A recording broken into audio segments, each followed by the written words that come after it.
There's that old saying that nothing in life worth doing is easy, and I very much agree. It's natural to be tempted by the easy option, but the harder ones move us from transactional firefighting leadership to transformational high-performing leadership. Easy options are shortcuts. Shortcuts erode trust. And when that happens, how on earth do we motivate ourselves to take a different path? This is how models and frameworks play out in real-life leadership. It can be done at any time, anywhere, and the variables will still exist in each stage. The consistency is the routine itself. If the only thing people could ever say about me as a leader is that I broke a sales record and had the most efficient service times on the area, would I be happy with that? The impact I want to make goes deeper than that. You might have lost a little bit of your New Year's motivation to make change. So I thought I'd start the new year off with an episode that just might spark it for you again.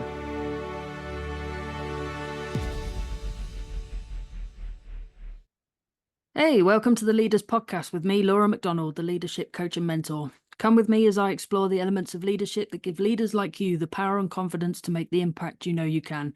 I'll be sharing my own experiences, top tips and insights, and talking to some very special guests to share their thoughts and leadership experiences on mindset, influence, change, and growth. So let's get right to it.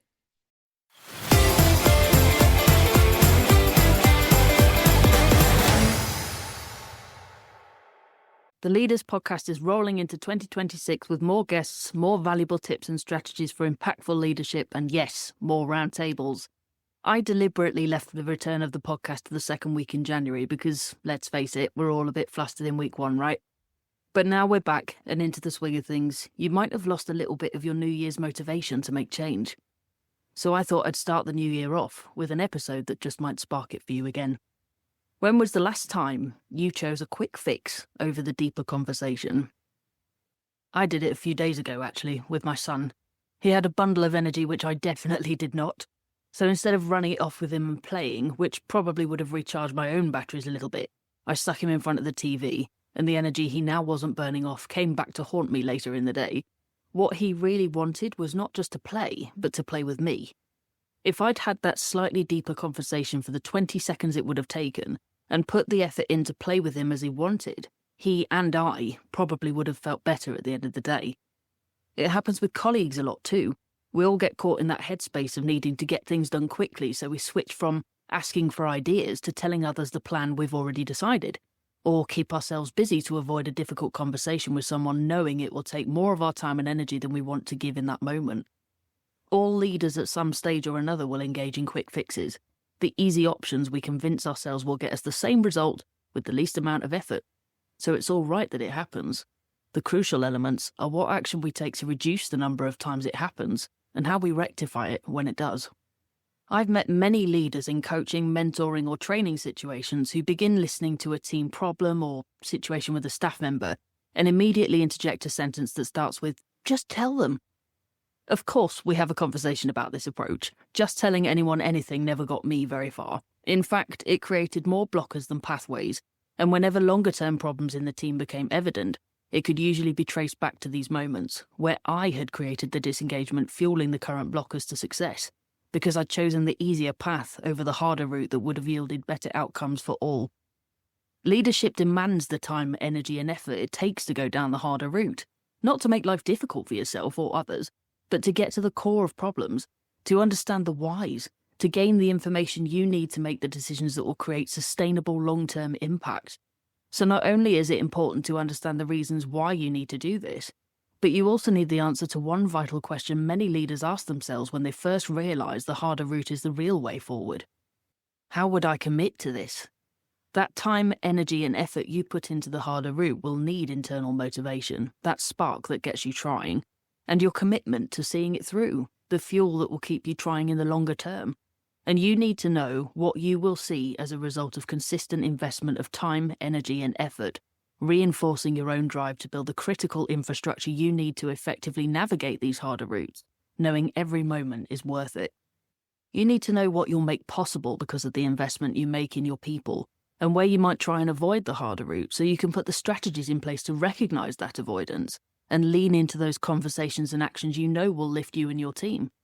There's that old saying that nothing in life worth doing is easy, and I very much agree. It's natural to be tempted by the easy option, but the harder ones move us from transactional firefighting leadership to transformational high-performing leadership.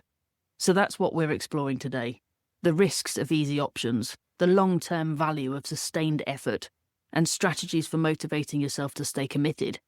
Because leadership is about choosing the harder, more impactful, more human route. So what makes us avoid the harder route? I and many of my guests have talked time and again of time pressures and performance metrics pushing leaders towards efficiency rather than effectiveness or empathy. We've talked about the impact of overusing the word urgent, the focus on making more money than last year overriding the quality of the experience people inside the business are having, and how the examples of leadership around us influence how we step into that role.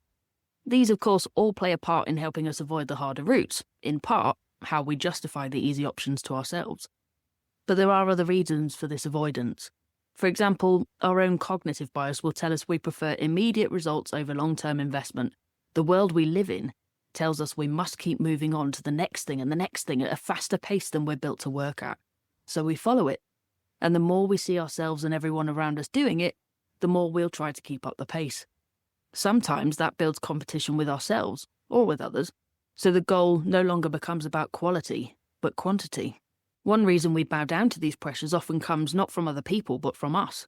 Our own willingness to expose or feel certain emotions in ourselves can easily determine how willing we are to try the harder route. Difficult or emotional conversations feel uncomfortable to many of us, so leaders skip them rather than facing them. In many cases, I've heard leaders justify this avoidance with, "It's not my problem," which may be true. The emotional difficulties of someone else are not your problem as such, but that doesn't mean that it's not part of your job to help them deal with them, even if it's simply signposting someone to appropriate help, or just listening so they feel heard. Most of the time, what we're actually uncovering is someone else's reasons for why something is happening. For instance, why they're avoiding change, what's making them struggle to reach performance standards, or why they've not been as engaged lately. This is all highly useful and critical information for us to be able to lead them effectively, and by that I mean find a way to get them where they need to be, and feel proud of what they've achieved and faced on the way there.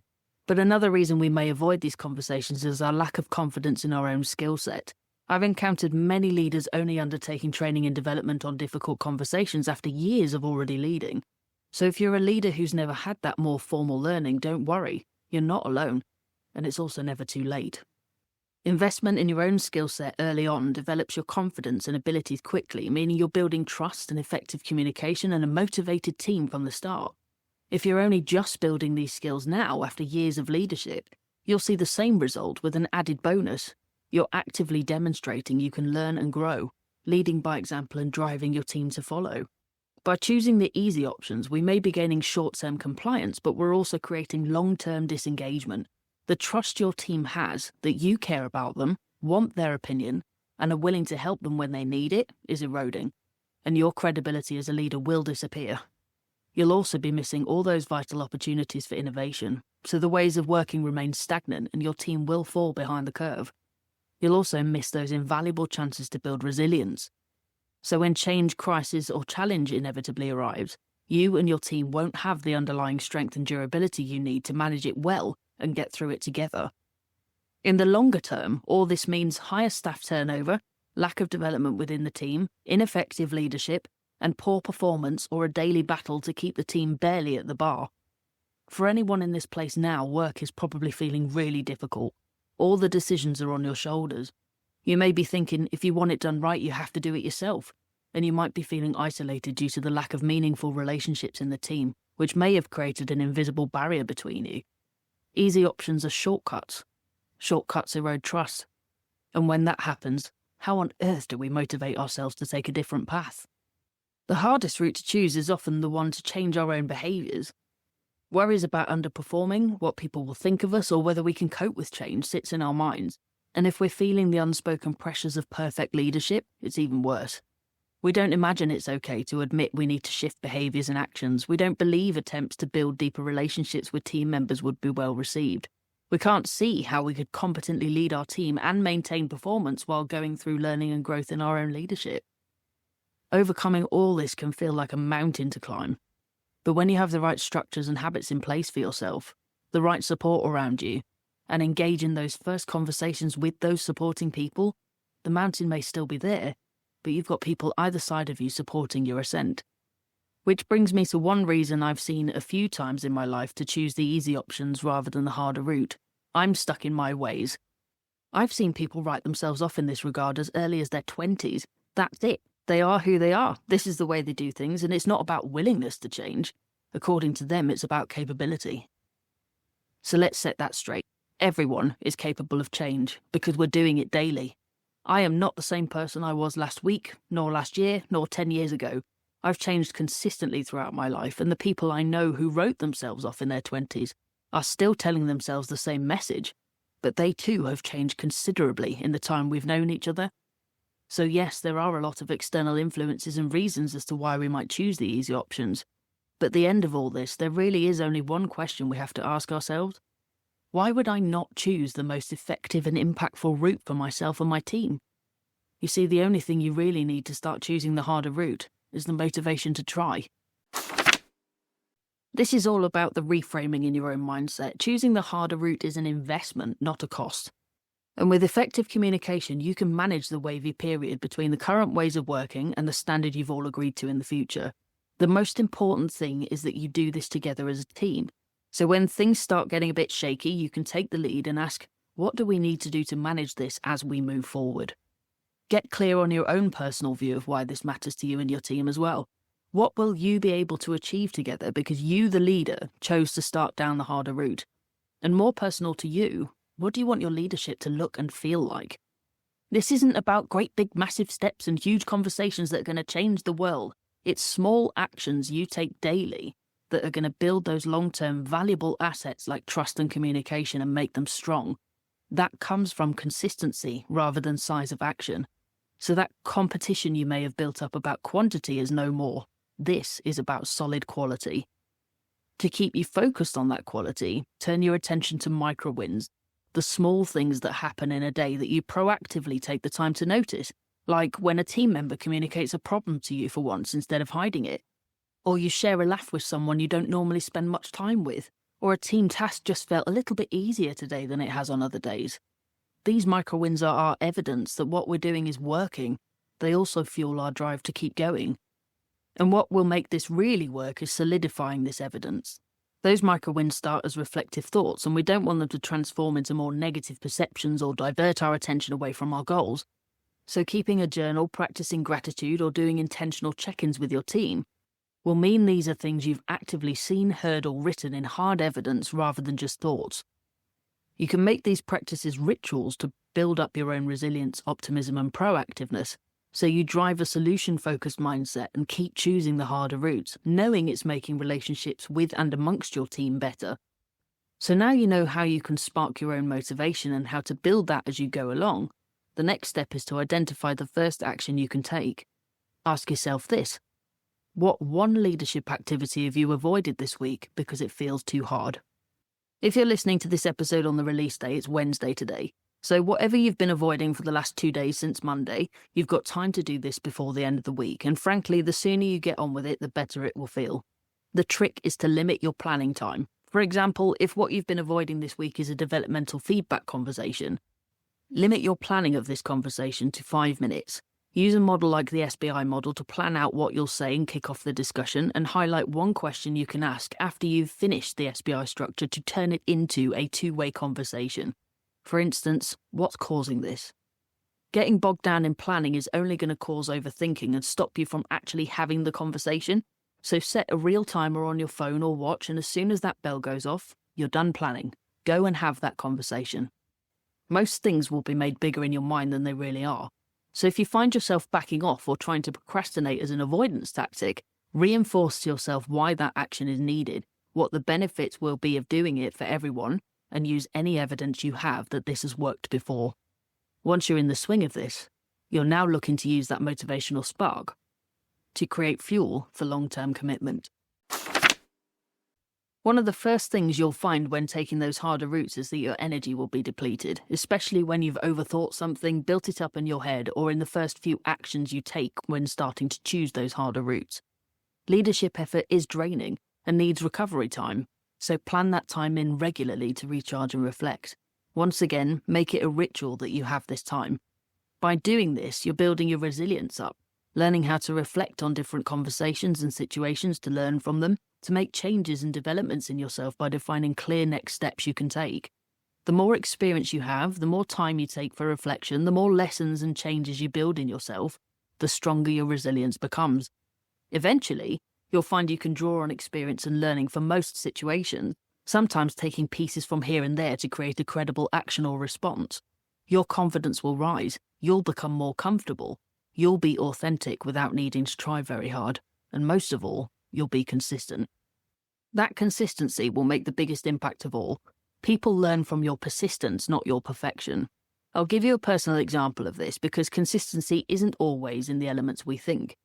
When we first became parents, one of the most common pieces of advice we got was build a routine for the baby. Anybody that's a parent has probably heard that at some stage. Now, this doesn't really do anything until they're about 3 or 4 months old when they start to understand the concept of a routine. But when you start building one, it helps with a lot of things. But the word routine turned out not quite to be what we thought it was. All it meant was an outline of what would happen when a certain activity needed doing. For instance, bedtime routine was built as calm play after dinner, then bath, story with milk, brush teeth, story in bed, but there was a multitude of factors that could change every day in that routine. The stories we read, when he was older, whether he had a bath or a shower, what games we played in calm down time, what pyjamas he wore, and so on. All these things were his choice to make every day. They still are, which gives him some control over his own routine. However, this routine can also be done anywhere at any time. Got a hotel stay where he's going to be up late? Follow the routine. It wasn't what time it happened, or about being too strict where it could happen. It was the order of service, as it were. When bedtime is near, the routine kicks in no matter what time it is or where we are, and all those variables in his control are still in his control every single time. This is how models and frameworks play out in real-life leadership. Take the continuous improvement framework, the PDCA cycle, for instance. Plan, do, check, act. It can be done at any time, anywhere, and the variables will still exist in each stage. What you're planning for, what kinds of plans you need to make, and how many voices you need in the room will flex to the situation at hand in the plan stage. How you do it will depend on similar variables. How you check will vary based on what you're measuring and where you get that information, as well as the volume of information you need to check to identify improvements that need to be made. And what you act on and how you act on it will change for almost every action you identify. The consistency is the routine itself. Plan, do, check, act. Plan, do, check, act. Plan, do, check, act. No matter what your team is learning, this is the cycle we go through to identify continuous improvements in our work. While we're on this point, let's hone in on the check stage for a minute. I mentioned about the volume and type of information you'd need to check as well as where you get it from. When it comes to choosing harder routes instead of easy options, track impact by measuring engagement, retention, team morale, and so on and so forth, alongside performance metrics so that you can see what's happening across the board. The finance and volume figures set by the organisation are not the only ones that matter. When you see all the impact measurement, you have evidence of how these link together, building your own longer-term commitment to continuing these choices towards harder routes. And to back all this up, peer networks, mentors, coaching circles, or other leadership groups or support functions will create that accountability you need to keep your drive and figure out the next step forward. One-to-one conversations for your own growth as well as the growth of others are by far the most effective. Leaders who invest in that one-to-one time see longer-term loyalty and discretionary effort being made by all. Teams will support each other, understanding that they all have an impact on one another, and they'll know that they have time, energy, and effort invested in them from you because you're being consistent in planning time in with them. Beyond motivation and commitment, there's just one more piece, the legacy of choosing the harder route. I asked earlier in this episode what you want your leadership to look and feel like. I asked this because not only is it important to understand what you're trying to achieve, but you've now also got an idea of what you want to be remembered for. This is why performance metrics set by the organisation are not the only things that matter. If the only thing people could ever say about me as a leader is that I broke a sales record and had the most efficient service times on the area, would I be happy with that? The answer's a firm no. The impact I want to make goes deeper than that. I want to help someone gain joy in their life, build trusting and productive relationships, and be someone worth following. I want them to look back on their own time as a leader and say they were the leader they wanted to be. They made the impact they wanted to make. I want to be remembered as someone who led with trust, kindness, compassion, and growth. So I must commit to the time, energy, and effort it takes to achieve that impact on others and create the legacy I would be proud of, because what I'd be most proud of is having someone else carry those values forward. Effort creates cultures of safety, innovation, and resilience. And yes, this leads to high performance, but also joyful performance, engaged performance, supportive and structured performance, adaptable performance that allows for change and growth to be a regular part of its function, making space for the new, and for assessing what's no longer serving and removing it. When you come to the end of your time as a professional leader, your team and organisation will be a different place from the place you joined all that time ago. The real question is, how different? Do you want a team that's been dragged through the bare minimum of change because they had to and don't handle it too well? Or do you want a team that's led themselves through more change than they can recall, has experienced members not defined by time served but by effort put in, and a well-defined, positively impactful culture where everyone is all too happy to commit to each other with a shared purpose? If the next generation of leaders will do what you did, you choosing the harder route builds leaders that transform, not just manage, meaning they carry on what you started. Be aware of why and how you might avoid making those hard choices and what the consequences are of not choosing the most effective and impactful route.